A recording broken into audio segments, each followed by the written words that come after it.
I'm John Geddes. I'm Professor of Epidemiological Psychiatry and Head of the department at Oxford University. And my particular area of interest is in mood disorder, particularly bipolar disorder. And over the years we've done work evaluating current treatments, working out the effectiveness and the comparative effectiveness and the sorts of adverse effects that those drugs have to make sure that we know the current state of play with them. And increasingly, having done that, we're now moving on to try and come up with new approaches to treatment, particularly from my own work, coming up with new drug therapies for bipolar disorder.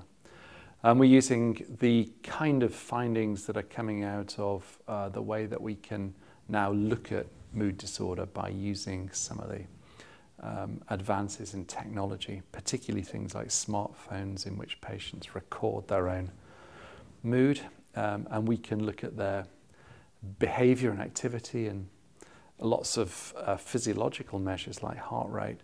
And this gives us a new picture of the disorder, which we can use for helping work out what the basic mechanisms are. And obviously once we know those, then it's easier to develop more rational treatments. And we're coupling that with some of the findings that are coming out of some of the genetic studies.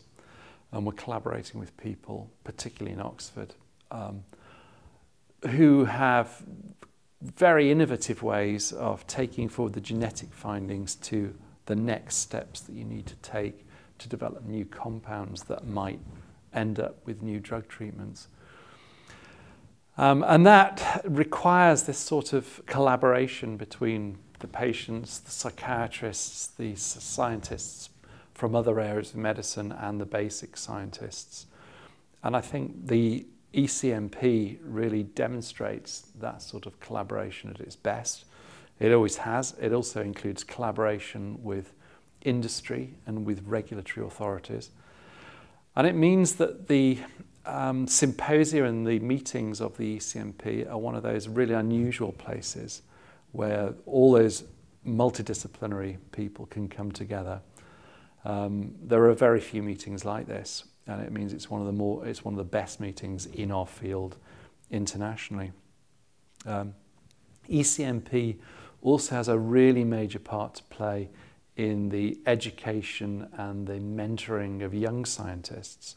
So it has an awful lot of very valuable courses, again for introducing young scientists, clinical, preclinical, who are interested in neuroscience, to leading researchers, and that's invaluable. Again, it's a sort of forum that doesn't exist elsewhere.